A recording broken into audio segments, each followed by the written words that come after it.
The ink was barely dry when she realized no one in the church was looking at her with kindness. The room held the kind of cold that came from stone walls and old judgment. Damp wool coats steamed faintly near the back pews, mud dried on boots. A baby fussed once, then was hushed. Every eye in the little chapel had turned toward the front when the preacher cleared his throat and said husband and wife, yet none of those eyes had softened. Eleanor Shaw folded the marriage paper once along its crease so her hands would have something useful to do. She had signed because a widow with $2, one valise, and no family worth naming did not often receive choices dressed any finer than necessity. The train agent in Omaha had called it an arrangement. The woman at the boarding house had called it mercy. The preacher had called it providence. The man beside her had called it nothing at all. Jonah Mercer stood broad-shouldered and still, hat in one hand, jaw set as if enduring weather. He had not looked at her during the vows.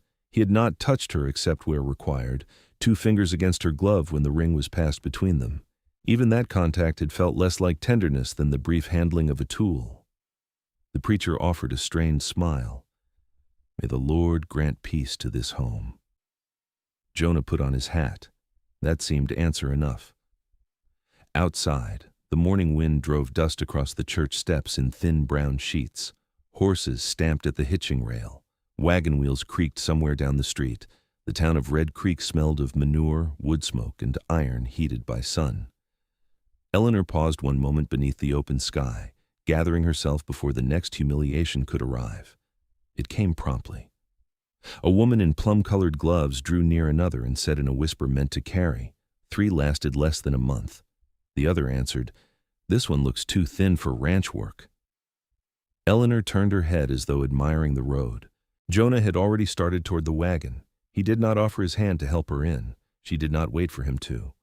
She gathered her skirts, set her boot on the spoke, and climbed into the seat without asking leave. His glance flicked toward her then, brief, measuring, unreadable. He mounted beside her, took the reins, and snapped them once. The horses moved. The town slid past in a scatter of false front buildings and watching faces, a mercantile with flour sacks stacked outside, a barber pole needing paint, a blacksmith yard where sparks leaped like orange insects. No one waved. 2 men at the trough nudged each other when Jonah passed. She kept her gaze ahead. If there are household expectations, I'd rather hear them now. His hands stayed firm on the reins. Keep accounts if you can. She turned slightly. It was the first practical thing he had said in her hearing. I can. Cook if you must, if provisions allow. A pause. Wind worried the brim of his hat. Do not move my tools, he said. There it was, the heart of the matter. Territory. I have no wish to move anything that belongs to you, Mr. Mercer. He looked at her then, finally full on, eyes pale as winter creek water. You're living on my land. Call me Jonah. She met the stare without heat. Then call me Eleanor. His mouth tightened, not in anger exactly, but in surprise that she had set terms of her own.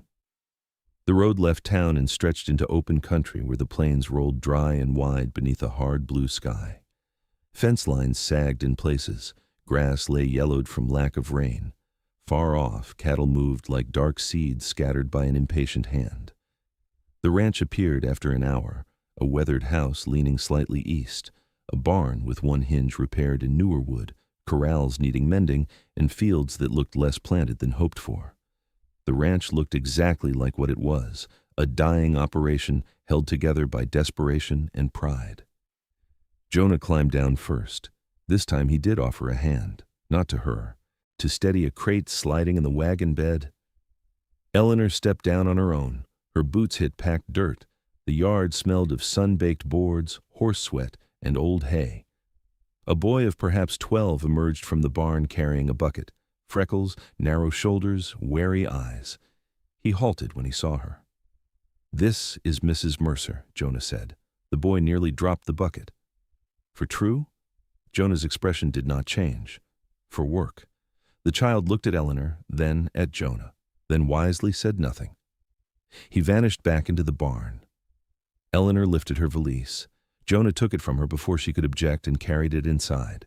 Not courtesy, she thought. Efficiency. The kitchen was plain but scrubbed: iron stove, rough table scarred by knives, two mismatched chairs, a shelf of jars holding more emptiness than food. Dust lined the windowsill where the light struck it. Jonah set the valise beside a narrow doorway. Your room. She opened the door. Small bed, washstand, one peg for clothing. Clean blanket patched in 3 places. It will do, she said. It's what there is.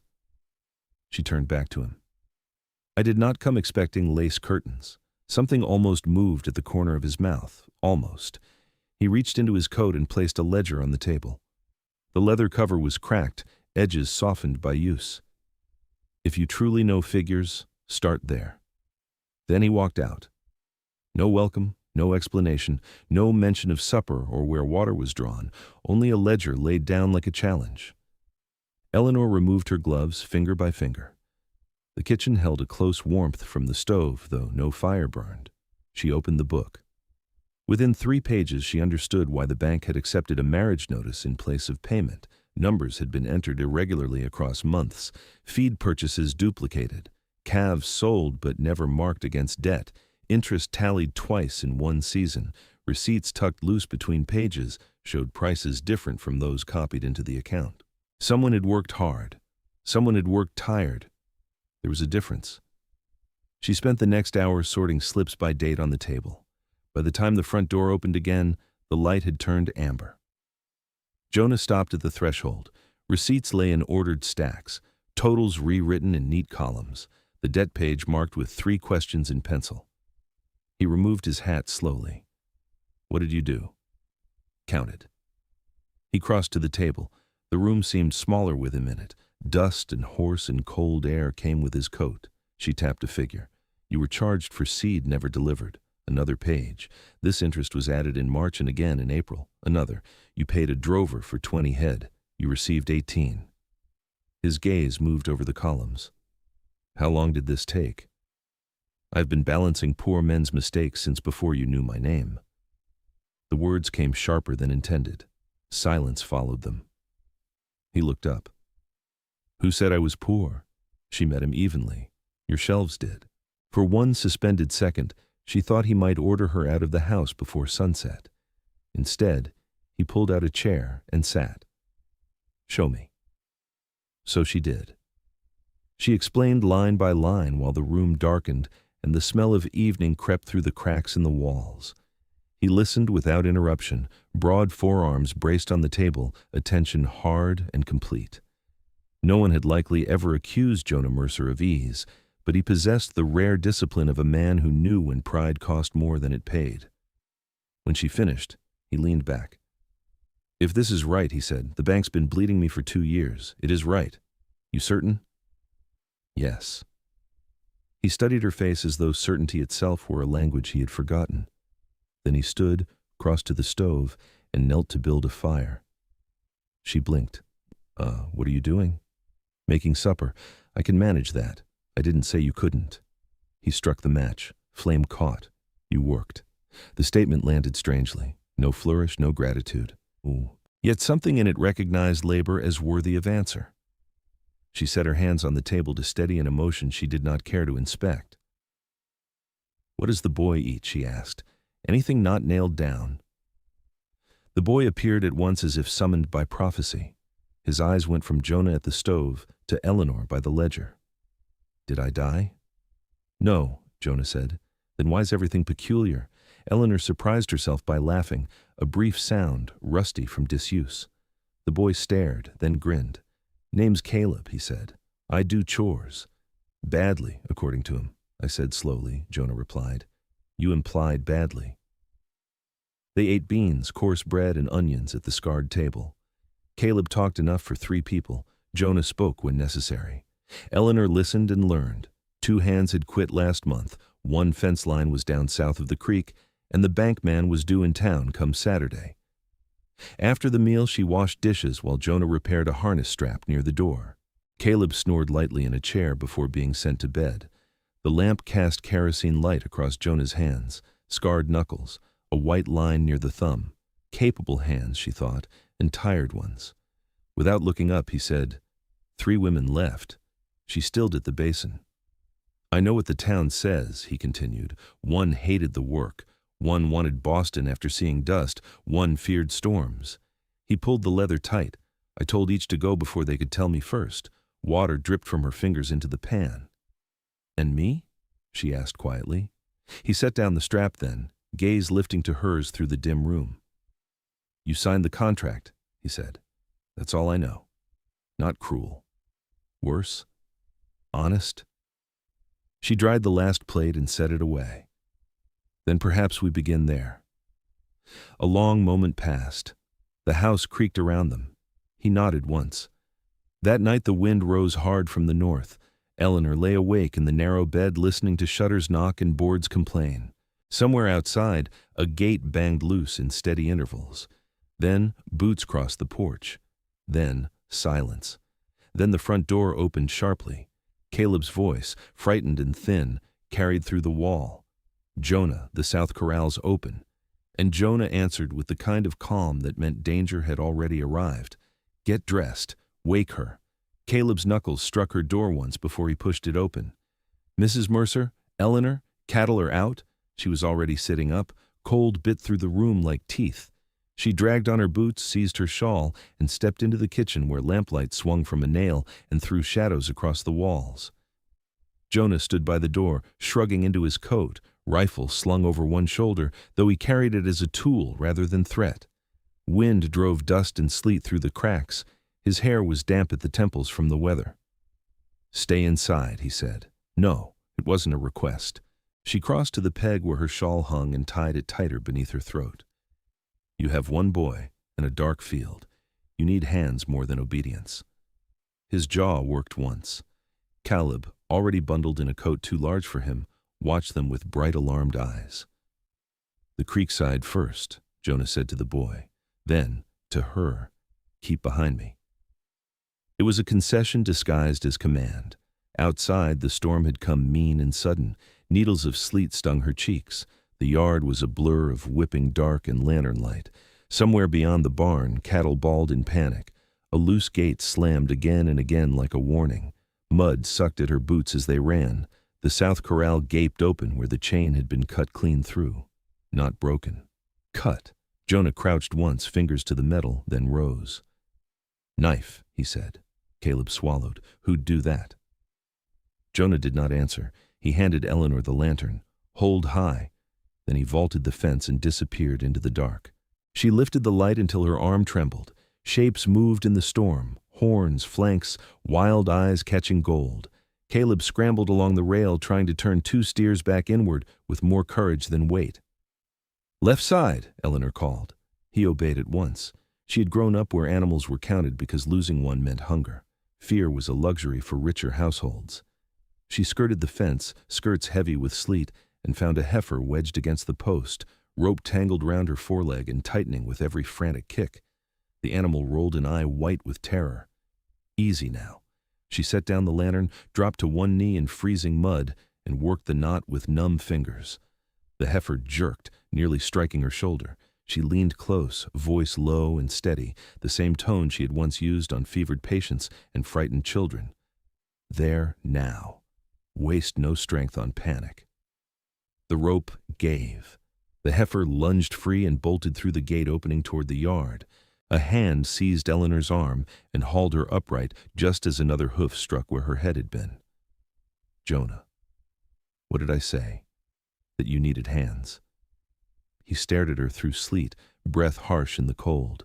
Then he shoved the lantern back into her grasp and turned away before whatever lived in his face could be named. They worked the next hour in broken bursts of motion, Caleb driving strays inward, Jonah circling wide on horseback after the animals already fled into pasture, Eleanor bracing gates, tying chain with wire, soothing beasts half mad from weather and noise. Her skirts were soaked to the knees, her fingers burned, then ceased to feel it all. By the time the last steer was forced back inside, dawn had begun as a gray bruise on the horizon. The storm passed as quickly as it had struck. The wind softened. Sleet thinned to dripping silence. Caleb sat down hard in the mud and laughed from pure exhaustion. Jonah dismounted stiffly. His coat was white at the shoulders with ice. He checked the latch twice, then once more, as though trust in wood and metal had gone dear. Eleanor bent to retrieve the cut chain. The severed links lay bright where steel had bitten through. "This was no accident," she said. "No. Do you know who?" His gaze shifted toward the road leading east to town. "I know who profits if I lose stock." He took the chain from her hand, and for one moment their fingers met around the cold metal. Neither moved first. Then Caleb sneezed violently. The spell broke. Inside the house, warmth came slow from the stove. Eleanor stripped off wet gloves and set coffee to boil, while Jonah fed wood into the firebox with unnecessary force. Caleb wrapped himself in a blanket near the hearth and promptly slept sitting upright. The kitchen smelled of wet wool, smoke, and bitter grounds. Jonah stood by the window watching the paling yard. "You should have stayed inside. And you should keep stronger chains." He glanced back. She poured coffee into chipped mugs. "If we are exchanging unhelpful truths." A sound left him then, brief, rough, almost a laugh, though it seemed unused to the path. He took the mug she offered. Their fingers brushed again, warmer this time. "You know cattle," he said. "I know fear. Animals are simpler." He drank. "Where'd you learn?" "My husband drank away 3 winters and left me his debts in the 4th. I learned whatever the season demanded." The words hung between them. She rarely spoke of Thomas Shaw because speaking made pity appear, and pity was always costly. Jonah set down his mug carefully. "You loved him?" "No." She did not soften it. "Did he hurt you?" She considered the question. Not with his hands.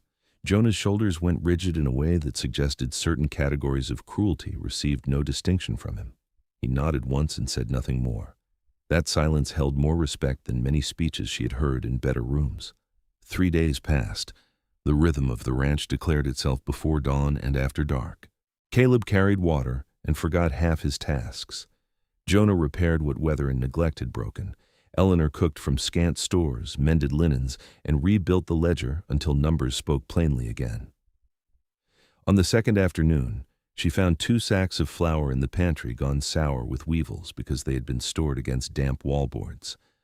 On the third, she moved all provisions to higher shelves and lined the lower ones with scrap tin. Jonah returned from the barn to find the kitchen rearranged. He stopped in the doorway. "My tools," he said. She did not turn from kneading dough, still untouched. "My nails were in that blue tin, now in the left drawer, sorted by size." A beat. "You sorted nails?" "Yes." Another beat. "Why?" "Because searching wastes daylight." He opened the drawer, closed it, opened it again as if to confirm the miracle remained. Caleb, passing through with kindling, whispered loudly, "I think he's in love with the drawer." Jonah pointed toward the yard without looking at him. "Out." The boy fled, grinning. That evening a wagon rattled up the lane. Eleanor saw it first from the porch where she was shaking crumbs from a cloth. A stout woman in a dark bonnet climbed down before the wheels stopped. She carried a basket on one arm and authority on both shoulders. "Well," the woman said, surveying the house, yard, and Eleanor in one sweep, "he married another one." Eleanor set aside the cloth. "So I gather." The woman barked a laugh. "I'm Mrs. Ada Whitcomb, neighbor to the north, widow by the grace of poor choices and influenza, which means I know trouble when I see it." She thrust the basket forward, fresh eggs, a jar of preserves, bread still warm enough to scent the air with yeast. "That's too generous," Eleanor said. "It's practical. If I leave food with him, he forgets to eat it." From the barn, Jonah's voice carried, "I can hear you." "Then hear this too," Ada shouted back. "You look worse than last winter." She turned to Eleanor, lowering her voice. "Can you read?" "Yes." "Can you aim a skillet?" "I believe so." "Good. You may survive here." Ada entered the kitchen as if she had deed to it.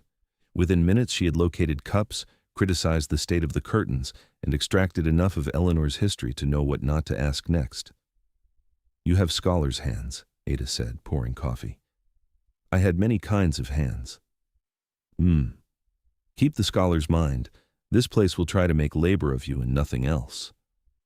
Jonah came in carrying a crate of harness parts. He set it down when he saw Ada settled at the table. "You planning to leave today?"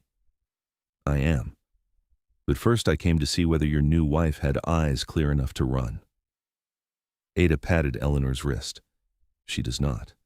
Jonah's gaze moved to Eleanor, then away too quickly to be careless. After Ada left, the house felt oddly larger and quieter. That Saturday they drove to town. The wagon wheels struck hard ruts in the road. Eleanor wore her plain brown dress brushed clean of dust and the hat she had saved from better years. Jonah had shaved. The fact startled her more than it should have. "You needn't come," he said as Red Creek appeared ahead. "I know, town talks. The town is already talking." He accepted that. The bank occupied a narrow brick building beside the mercantile. Inside, the air smelled of paper, lamp oil, and polished wood. A clerk with side whiskers looked up and visibly failed to hide surprise at seeing Jonah accompanied.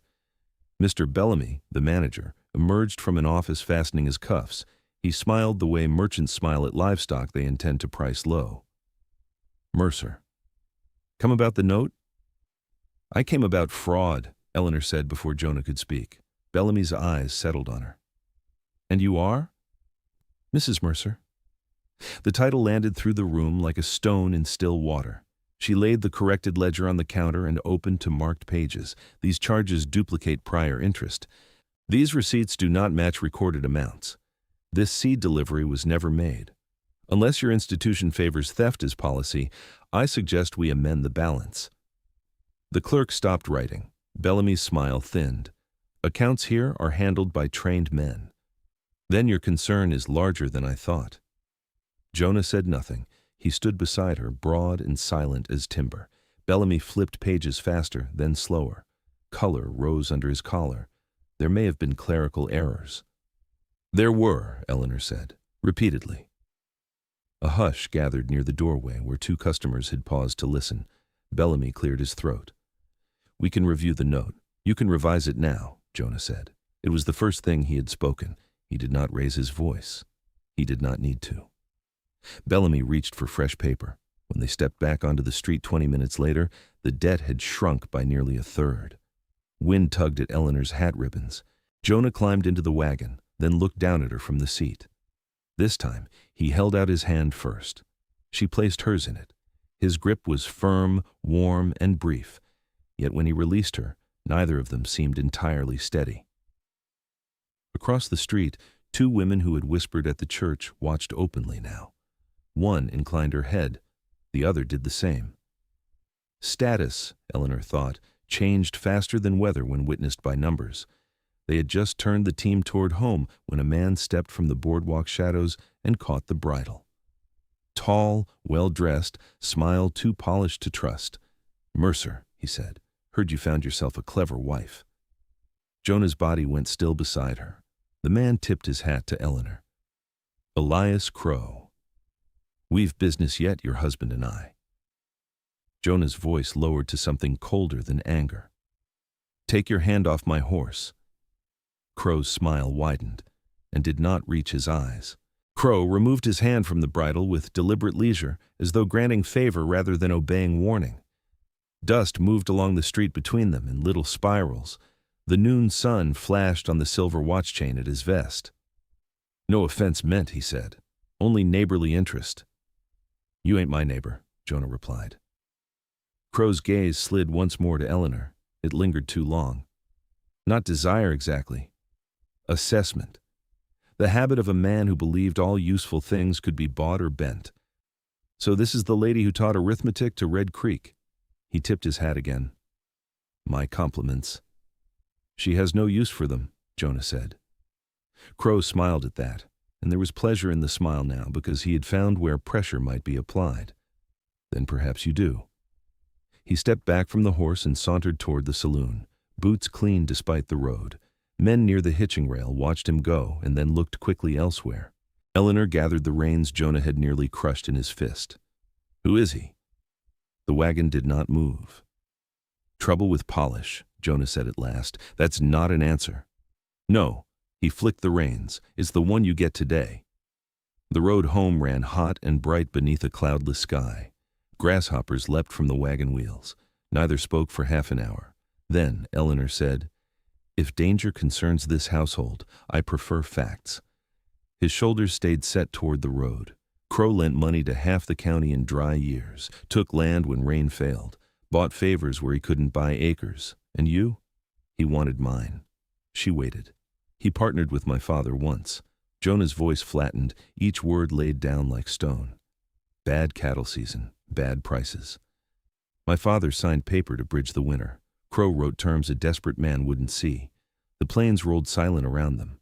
My father hanged himself in the barn come spring. The reins creaked in Jonah's hands.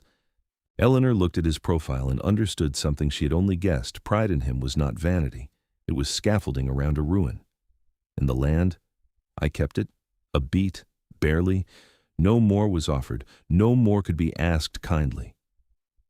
When they reached the ranch, Caleb came running from the yard with a broken latch in one hand and excitement in every limb. Mrs. Whitcomb says rain by tomorrow because her knee hurts. Also, the red hen laid 2 eggs in the grain bin, and I found a snakeskin in the loft, and he halted at Jonah's face. What happened in town? Work happened, Jonah said. Caleb turned to Eleanor. That means something happened. She stepped down from the wagon. That means unload the flour before your bread becomes memory. The boy groaned and obeyed. That evening the sky thickened in the west. Heat pressed low over the land, making tempers and breathing alike more difficult. Eleanor kneaded dough at the table while Jonah mended a harness strap with terse concentration. She said, "If Crow seeks your land through debt, then we prepare." His hands did not pause. Already am. With what plan? Work more, spend less. That is labor, not strategy. He lifted his gaze. She continued before caution could stop her. You have underpriced calves, no written contracts with drovers, and pasture rotation based on habit instead of record. If drought worsens, sentiment will not feed stock. Caleb, shelling peas by the stove, looked from one adult to the other with the delight of a child who senses weather. Jonah set down the leather strap. You've been here a week. I can count ruin quickly.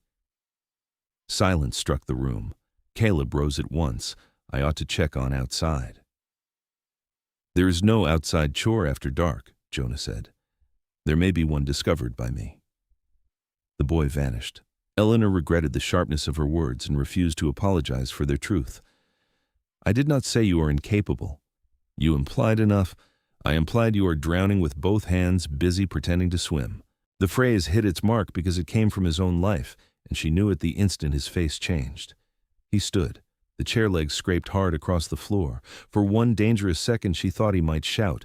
Instead, he crossed to the door, opened it, and went out into the thick evening air. The latch struck shut behind him. She pressed flour-whitened hands to the table and breathed once, slow and steady. Then she finished the bread because supper remained necessary whether pride was wounded or not.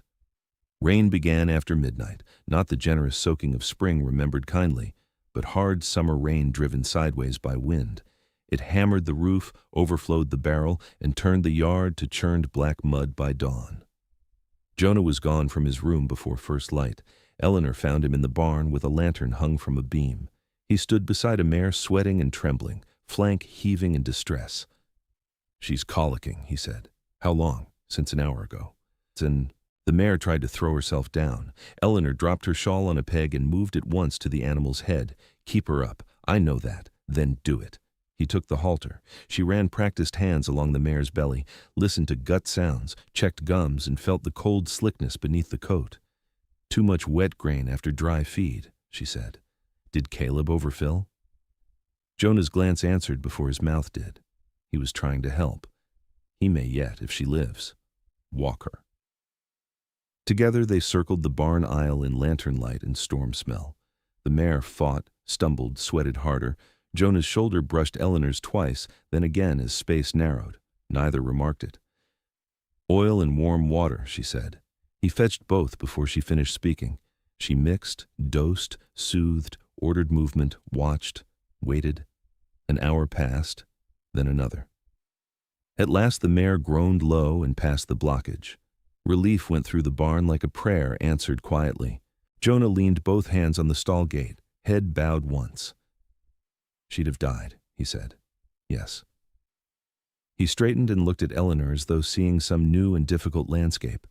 Rain drummed overhead. Lantern flame moved gold across his face. Thank you.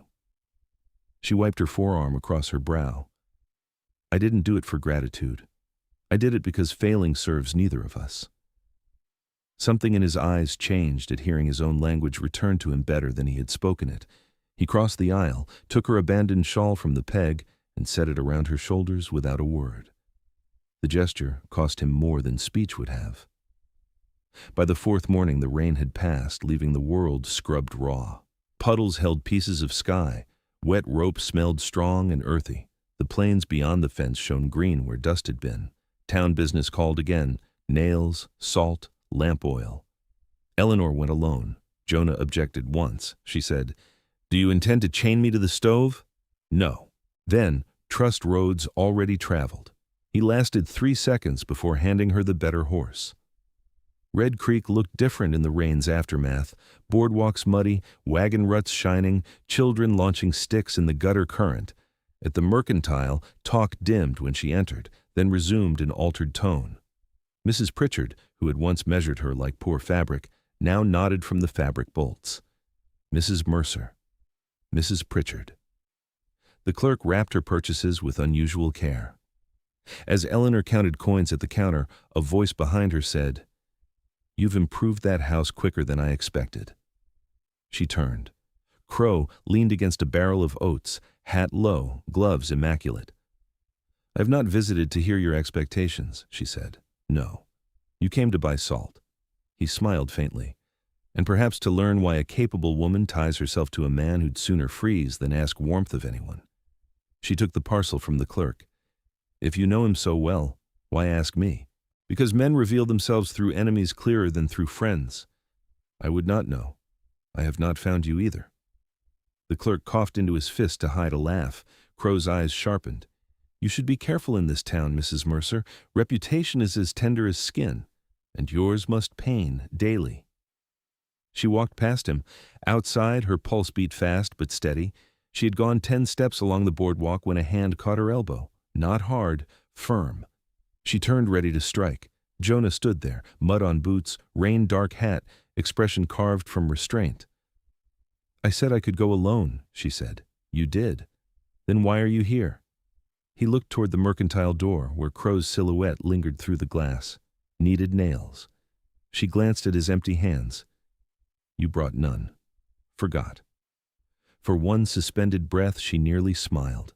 He released her elbow slowly, as if aware only then that he had taken hold of her at all. From inside, Crow watched. Jonah stepped closer, not touching now, but near enough that anyone looking would understand a claim had been made without performance. "Ride home," he said. "And you?" "I've business." "With him?" "Yes." She studied his face. "Do not trade anger for advantage." He gave no promise. She mounted and turned toward the road, the parcel tied behind the saddle. At the edge of town, she looked back once. Jonah and Crow stood in the muddy street facing each other, while all around them, Red Creek pretended to continue its ordinary day. When she reached the ranch, Ada Whitcomb was waiting on the porch shelling peas into a bowl. "Well?" Ada asked. "Well, what? Does he know yet?" "Know what? That he follows you to town like a hound that denies belonging to anyone." Eleanor took the bowl from her and sat. He came for nails. Ada snorted so sharply a pea bounced to the floor. "My dear," she said, "then why are his hands empty?" A week into their arrangement, the ranch had acquired habits that belonged to all three of them. Caleb rose before dawn when reminded twice, fed chickens with theatrical complaint, and forgot less each day. Eleanor kept the kitchen running on discipline rather than abundance. Jonah spoke little, yet doors were repaired before they could sag, buckets filled before they were empty, and wood appeared stacked by the stove before nightfall. Care in that house arrived disguised as chores. The morning began with smoke. Eleanor smelled it first, not hearth smoke, but the sharper scent of burning grass carried hard on wind. She stepped onto the porch and saw a dark ribbon lifting beyond the south pasture. Jonah, he was already running from the barn. Fire moved fast across dry summer land, low and hungry, snapping through brush and old fence posts. Caleb came pelting from the pump with eyes wide. "Is it ours?" "It will be if you stand asking," Jonah said. "Barrels. Now." They worked without pause. Caleb hauled sloshing water. Jonah beat flames with wet sacks where they reached the fence line. Eleanor tore blankets into strips, soaked them, and smothered sparks leaping toward stacked hay. Heat struck her face in waves. Smoke clawed her throat raw. The world narrowed to breath, flame, and motion. A burning branch crashed near the shed roof. "Ladder!" she shouted. Jonah turned at once, but she was already moving. She dragged the ladder through dirt, set it against the eaves, and climbed before either male could stop her. Sparks rained around her skirts. She beat out the roof fire with a wet blanket, while smoke rolled black past her eyes. "Get down!" Jonah's voice cut through the roar. "When it's out!" She struck again. The last ember died hissing beneath soaked wool. By noon, the fire had passed east, leaving black ground, and 3 people streaked with ash. The south fence was gone for 30 yards. 2 hay bales smoldered. The house still stood. Caleb dropped onto the dirt and coughed dramatically. "If I perish, tell folks I fought bravely. You carried water," Jonah said, with valor. Eleanor laughed once, then bent over with hands on knees as exhaustion claimed its due. Jonah came toward her with the canteen. He did not offer it from a distance. He lifted it to her mouth because both her hands were shaking too badly to hold it steady. She drank. Water ran cold over soot and skin. His thumb brushed the corner of her jaw where ash had streaked there. The contact was accidental. Neither moved away quickly enough to make it meaningless. Then hoofbeats sounded from the road. Ada Whitcomb rode in astride a broad mare, bonnet tied down like battle gear. She took in the burned field, the broken fence, the 3 blackened faces. "Well," she said, "I leave you alone half a day." "We managed," Eleanor replied. "So I see." Barely. Ada swung down with the stiffness of age and crossed to inspect the fence. This didn't start itself. Jonah's gaze hardened. No. Near the ditch, hoofprints cut across the soft earth where no rider of theirs had passed that morning. Eleanor crouched beside them. Fresh. 1 horse shod narrow at the left rear. She looked up. "Can you track that?" Jonah knelt beside her. Their shoulders nearly touched. "It leads to the road. After that, too many marks." Ada spat into the ash. "Coward's work. Fire from a saddle and gone." Caleb's bravado slipped. "Crow?" No one answered, which was answer enough. By evening, the fence gap was braced with temporary rails. Smoke still hung in the air, mingling with the smell of wet earth and char. Eleanor stood at the stove stirring beans when Jonah entered, carrying a small wrapped parcel. He set it on the table. "What is it?" she asked. "Open it." Inside lay a pair of sturdy leather gloves, lined at the wrists and sized for her hands. She looked up slowly. "You bought these?" "In town yesterday. You forgot nails," I remembered later. The room held a quiet too full to be empty. "They're expensive," she said. "They're useful." It was gratitude, apology, and concern translated into the only language he trusted. She drew 1 glove on. It fit exactly. "Thank you, Jonah." He went still at the sound of his name spoken softly. Then he nodded once and busied himself with splitting kindling already split. After supper, Caleb fell asleep over his spoon and was sent to bed. Ada had gone home. Night settled warm beyond the windows, carrying the scent of damp ash and distant sage. Eleanor stepped onto the porch for air. The boards still held the day's heat. Stars opened over the plains one by one. A moment later, Jonah came out and stood at the far rail. They listened to crickets and the creak of cooling wood. At the bank, she said, "You trusted me before you had reason. I had reason. You were right. That is not the same thing." "No." He rested both hands on the rail. "It's better." She turned toward him. In starlight, his face seemed younger and more tired at once. "Why did you ask women here if you meant to send them away?" He took time before answering. "I thought needing someone was the same as weakness." A pause. Then I resented them for proving I needed anyone at all. The honesty of it struck deeper than charm could have. "And now?" she asked. He looked out over the blackened pasture. "Now I know weakness when I see it." "In whom?" "In a man who mistakes pride for strength." Wind moved between them, warm and smelling faintly of rain yet to come. She could have touched his sleeve by shifting 1 step. He could have done the same. Neither did.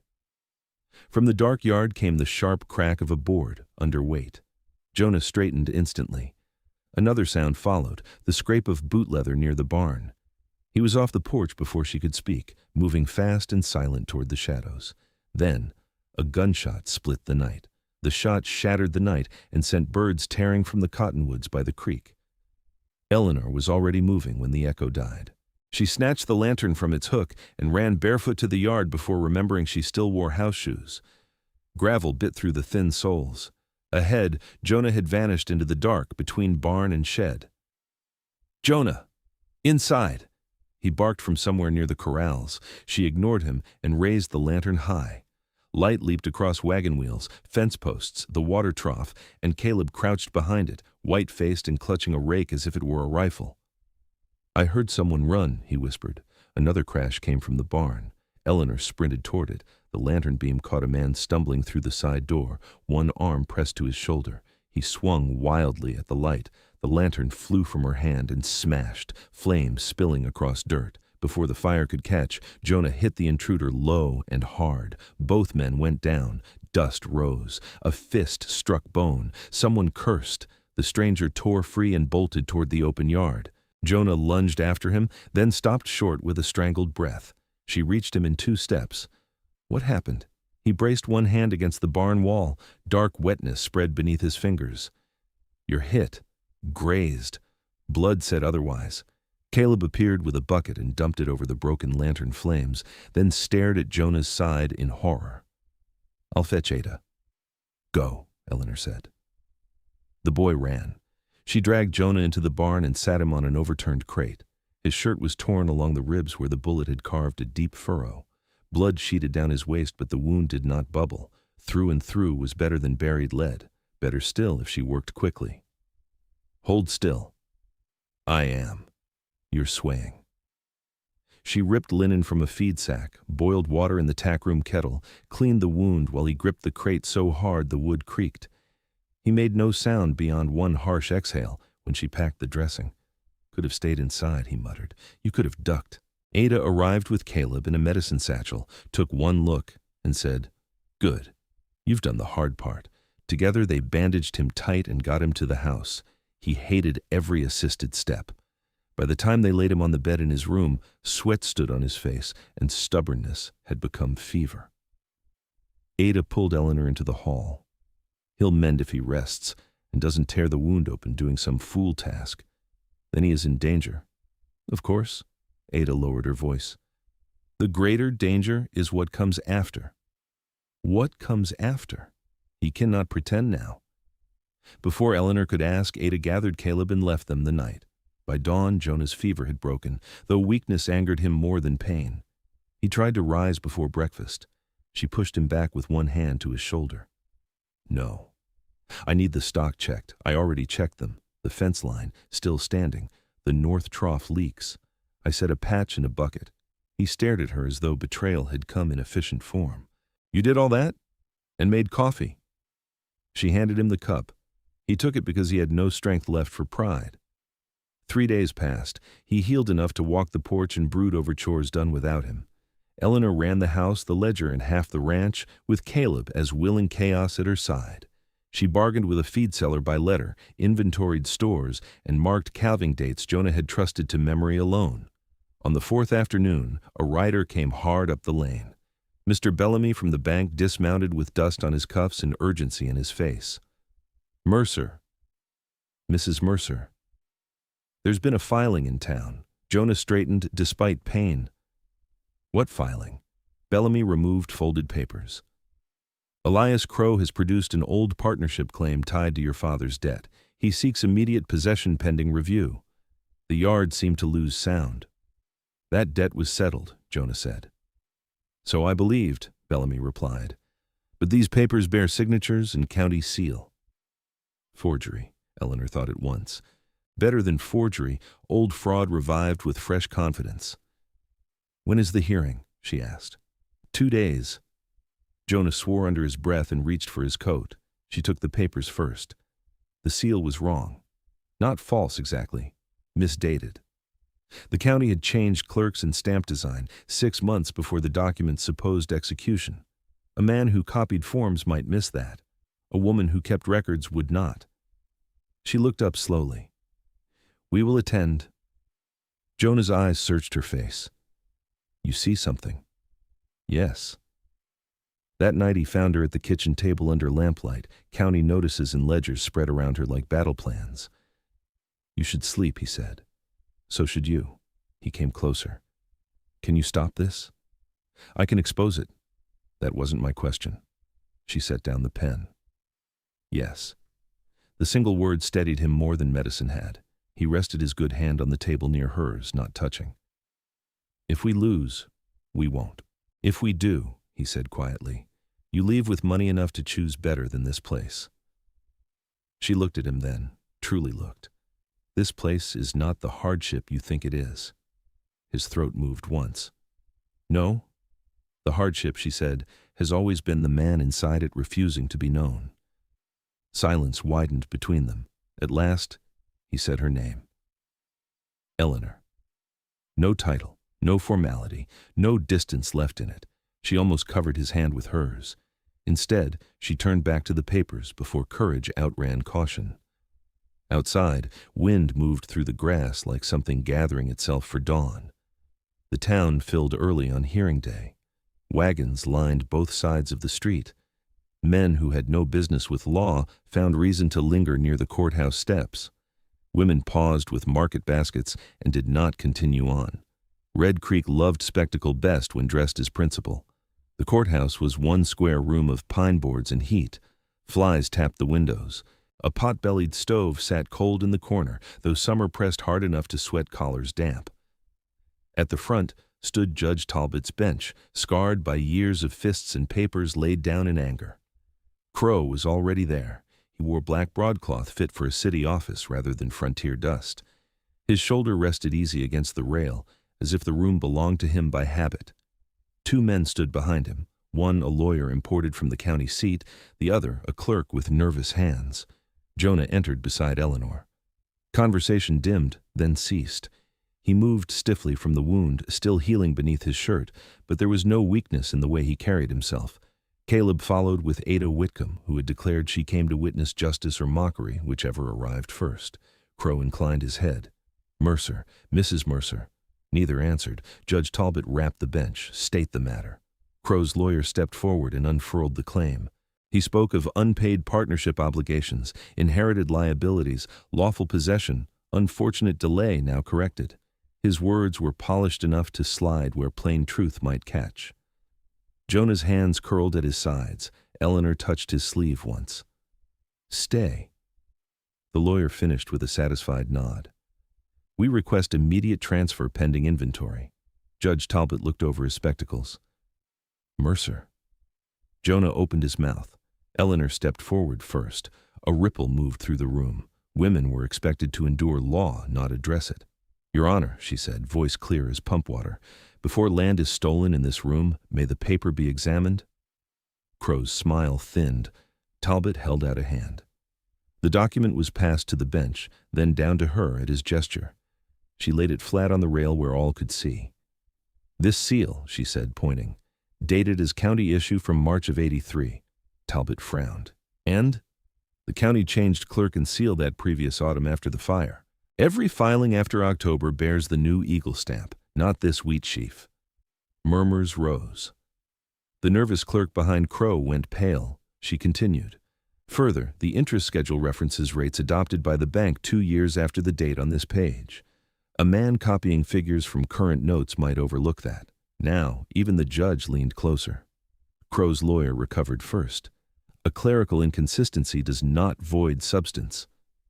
No, Eleanor said. Forgery does. The room broke into open talk. Talbot struck the bench again. Quiet? He turned to the county clerk seated near the wall. Is she correct on the seal? The clerk swallowed. Yes, sir. And the rates? Another pause. Yes, sir. Crow stepped forward at last, charm discarded. This is theater.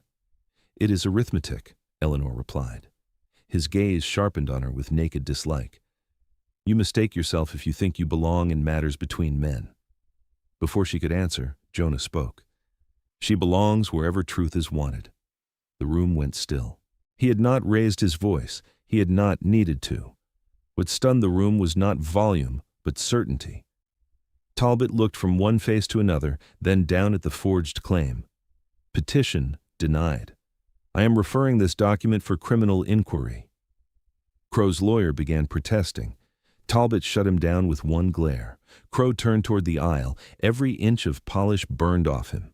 As he passed Jonah, he said low enough for only nearby ears, "This isn't finished." Jonah stepped aside, not from fear, but contempt. "It is for you." Crow left under the eyes of the whole town.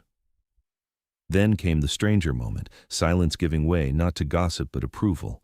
Men nodded once toward Jonah, women looked openly at Eleanor. Mrs. Pritchard, who measured everyone by social fabric, crossed the room and said, "Mrs. Mercer, if ever you require anything from my shop, ask first."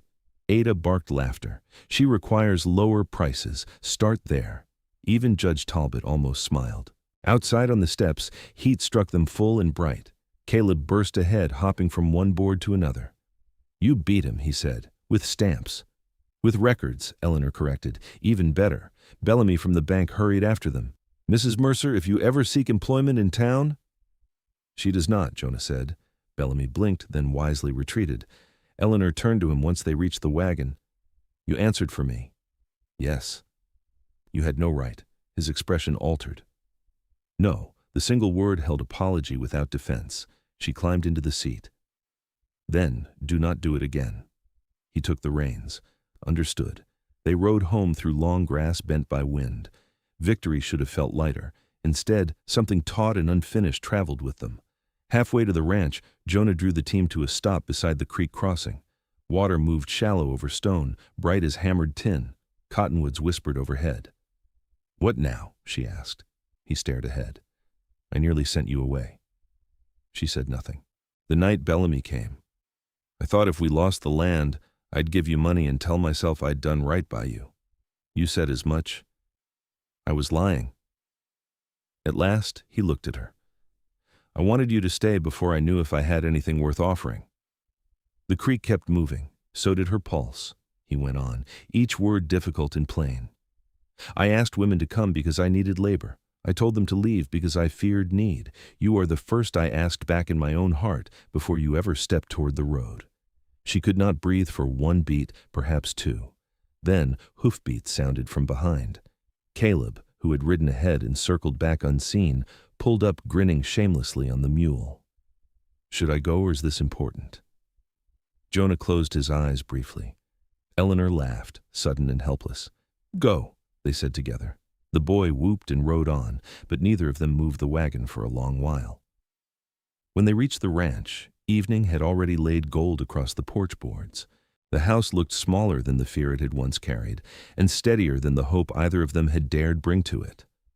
Smoke rose from the chimney where Caleb, under strict instructions, had managed a fire without burning down the kitchen. The smell of beans and singed bread drifted on the wind. He met them in the yard at a run. "Did you kiss?" Jonah nearly dropped the reins. Eleanor descended from the wagon with measured dignity. "You will someday learn that survival depends upon silence." "So that's a yes," Caleb said. Ada Whitcomb, seated on the porch shelling peas as if she had always lived there, did not glance up. "Child, if you keep asking plain questions, adults will avoid you. I already noticed that." Supper was noisy in the way only hard-won peace can be. Caleb reenacted the courtroom using spoons as lawyers and a biscuit as Judge Talbot. Ada improved every detail with lies. Jonah ate more than usual. Eleanor found herself watching his hands when he reached for bread and looking away before anyone noticed. After the dishes were done, Ada rose, gathered her basket, and paused at the door. "You two have reached the point where old women become unnecessary," she said. "That has never been true," Eleanor replied. Ada's face softened. "No, but it is kind of you to pretend." She left into the dusk. Night settled warm and blue around the house. Caleb was sent to bed after one final attempt to ask whether grown people always looked so strange when happy. The door to the small room closed. Quiet followed. Eleanor stepped onto the porch carrying mending she had no intention of finishing. Jonah came out moments later with a lantern, though moonlight gave enough to see by. He hung it anyway, creating work where nerves could hide. The plains stretched silver beyond the yard, Frogs sounded near the creek. Somewhere in the barn a horse shifted in straw. You stopped at the crossing, she said, yes, and said dangerous things. They were true things. He remained near the rail, leaving her space enough to refuse him if she chose. The caution moved her more than boldness would have. She threaded a needle she did not need. You spoke as if asking me back were already done. It is not. His voice stayed low. I have not asked aloud. She set the mending aside. Then asked properly. He turned fully toward her. For a man who feared little in weather, injury, or law, he seemed suddenly less certain than she had ever seen him. Eleanor. Her name in his mouth had changed again. No strain now, no surprise, only claim offered without force. I cannot promise ease, he said. There will be drought years and foolish mistakes and fences, always needing more lumber than we own. I'll likely anger you before harvest and after it. But if you stay because I choose you before the work, before the need, before any arrangement. The lantern flame moved between them. I told every woman to leave, he said. You are the first one I am asking to come back. Not to this house, to me. She had thought herself too seasoned for tears that rose without warning. Yet there they were, hot and immediate. He saw them and took one involuntary step forward, then stopped, waiting. Yes, she said. No hesitation, none at all. He crossed the remaining distance slowly, as though approaching something earned and therefore precious. His hand lifted, paused near her cheek in the old habit of restraint. She caught his wrist and placed his palm where he meant it to rest. The touch undid them both. He kissed her with the same plain honesty he had finally learned to speak in, careful at first, then with the force of long-denied hunger, gentled by reverence. His other hand came to her waist. She rose into him, mending forgotten at her feet, moonlight and lamplight mingling across the porch. When they parted, neither had gone far. Inside, a floorboard creaked. Caleb's whisper carried through the screen door. I knew it. Jonah closed his eyes. Eleanor laughed against his shoulder. Bed, Jonah said without turning. I'm there already. The boy was not, but retreated quickly. Later, they sat side by side on the porch steps, shoulders touching, saying little. Words had done enough for one evening. Crickets worked the grass. Warm boards held the day's last heat through their clothes. After a time, Jonah said, There's a parcel in the top cupboard. What sort of parcel? One I bought in town 2 weeks ago and lacked courage to give. She fetched it. Inside lay a length of blue ribbon, modest, but fine enough to shine in the lantern light. For what occasion? She asked. For no occasion. I saw it and thought of your hair. She looked at him then with such tenderness that he had to glance away. Turn around, she said. He obeyed, puzzled, while she tied the ribbon around the porch post beside them where the breeze could move it. There, she said. That is not your hair. No, it is wiser. He almost smiled. Almost. Then he did smile fully, and the sight of it seemed rarer than rain. She leaned against him. Tomorrow we mend the south fence properly, yes, and write contracts for every sale, yes, and teach Caleb fractions, no mercy at all. She laughed again. The night deepened. Somewhere beyond the fields, coyotes called and were answered.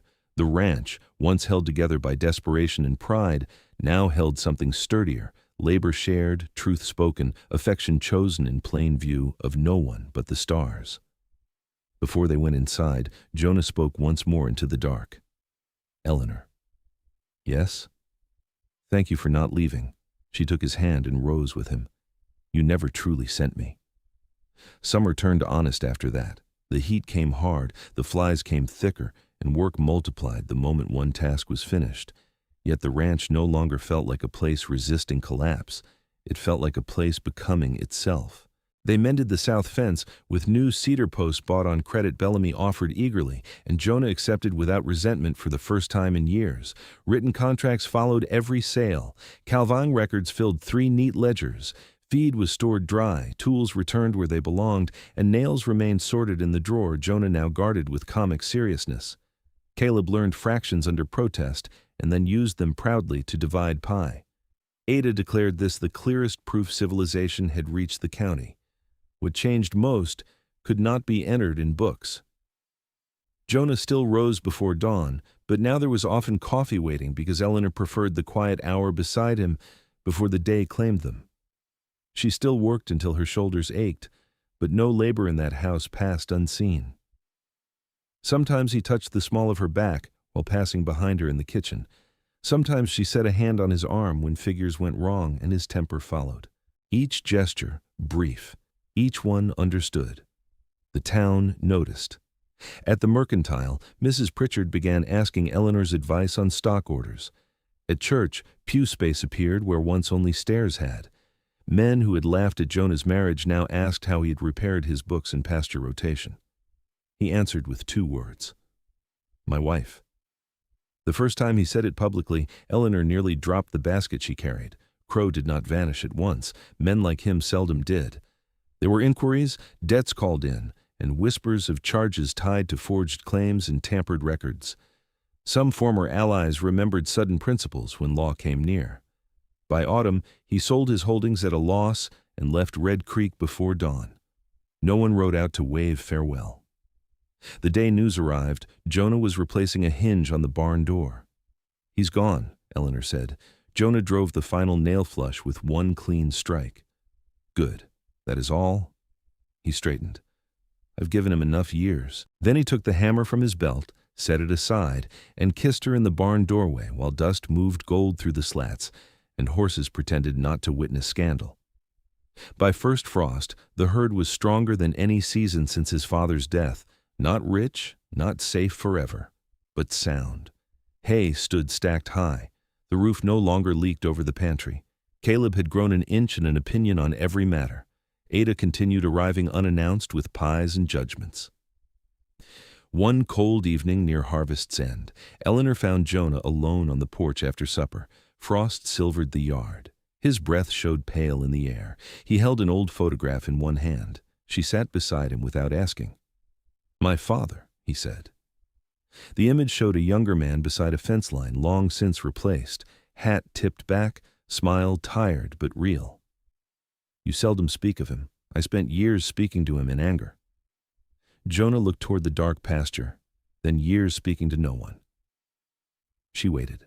I thought if I loved this land hard enough, I could undo what happened here. And can you? No. He folded the photograph carefully, but I can make something different on it. He turned then, and there was no guardedness left in his face. Time had not erased grief. It had made room beside it. You did that, he said. We did. He accepted the correction with a nod. Snow came early that year. Heavy, wet flakes clung to fence rails and muffled the plains until the whole world seemed built of silence. They spent long evenings by the stove with ledgers, mending, and Caleb reading aloud badly from borrowed books, while Ada heckled every mispronounced word. One night, after the boy had finally gone to sleep and the fire had burned low, Eleanor stood at the kitchen table rolling dough for morning biscuits. Jonah came behind her and slid his arms around her waist. You're in the way, she said. Yes. He made no effort to move. She leaned back into him, then remained there. For a while they stayed so, listening to wind at the windows and wood settling in the walls. Do you regret it? He asked quietly. The marriage? The whole of it? Coming here? Choosing this? She turned within his arms. Lamplight warmed the planes of his face, the scar at his knuckle, the lines hardship had carved and love had softened. No, she said. I regret only the years before it. He kissed her forehead first, then her mouth. In spring, the creek ran high with meltwater. Green returned across the pasture in tender shoots. Calves stumbled into new legs, and old dogs remembered youth long enough to chase them. Red Creek held a social picnic by the church, which Ada attended solely to criticize pies. Eleanor stood near the cottonwoods speaking with Mrs. Pritchard when she noticed Jonah across the field with a cluster of ranchers. He said something brief. The men laughed. One clapped his shoulder. Then Jonah looked over the crowd until he found her. Even at distance, the expression on his face was plain enough to read. He excused himself and crossed directly to where she stood. Mrs. Pritchard smiled and moved away with suspicious speed. What is it? Eleanor asked. Nothing urgent. Then why march like cavalry? He took the basket from her hand and set it aside. Because I wanted to stand where you are. The simplicity of it struck as deeply as any grand declaration could have. Around them, children shouted, women spread blankets, and someone argued over coffee strength. Life continued in its ordinary noise. Jonah touched the blue ribbon she still wore, sometimes woven through her hair.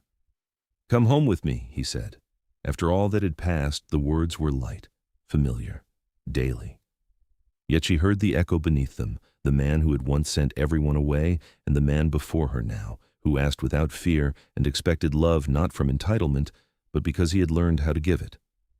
She smiled and took his hand. "Yes," she said, as she always would.